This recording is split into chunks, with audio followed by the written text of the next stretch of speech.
Bapak Ibu sekalian, selamat siang dan salam sehat untuk kita semua. Presentasi saya siang ini tentang possessors as subjects and objects. Different ways of possessors of possessive morphology behave as a subject and object arguments on verbs in the languages of Papua. Izinkan saya akan mempresentasikan topik saya ini dalam bahasa Inggris. Well, this is the outline of my talk. One of grammatical features commonly found in languages of Papua, both Austronesian and Papuan languages, is a complex systems of possessive constructions. Many studies such as Bromley, Resings, and others have shown such complex grammatical features. Naturally, possessive constructions belong to a noun class, by which they mark a possessive relations or any kinds of relations to a noun such as my book, his house, and my friends in English. Thus, the possessor marker in this construction is mainly restricted to nominal possessive constructions. In some languages in Papua, however, the possessor of possessive morphology is not just restricted to nominal possessive constructions. It may act as subject and object markers on verbs as well. This study is a typological study in which I use data from languages of different language groups across Papua to investigate this particular linguistic feature. This study includes 8 languages from 3 different language groups.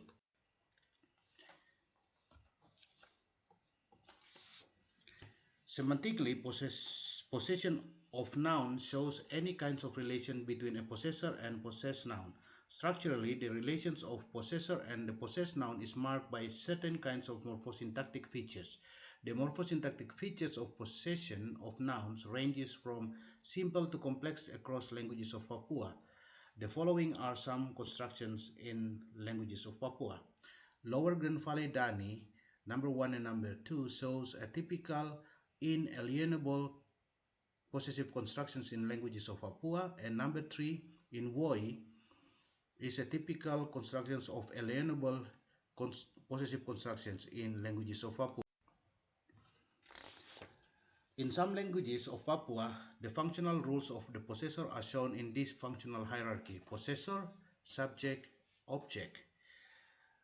The possessor functioning as object is the lowest in the hierarchy, meaning that only some languages apply these functional rules and only for a certain types of verbs.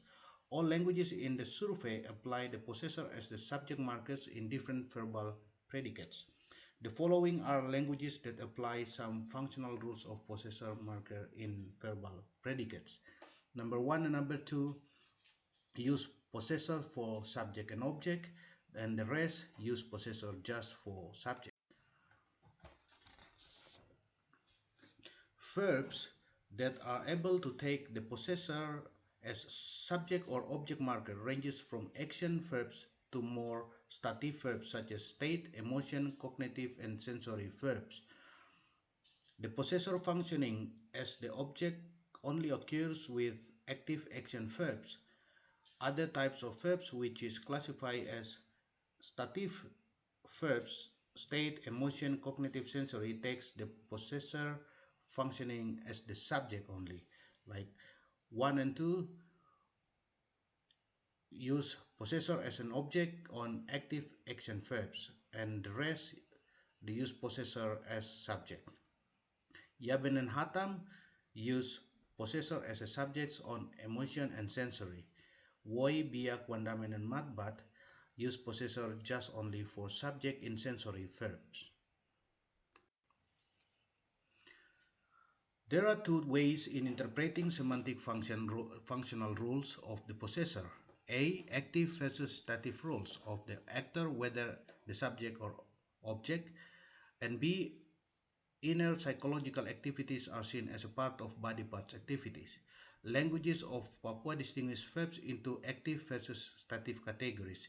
In regards to person marking on verbs, the more stative is a verb, it tends to take the possessed noun constructions in its grammatical relation for subject or object.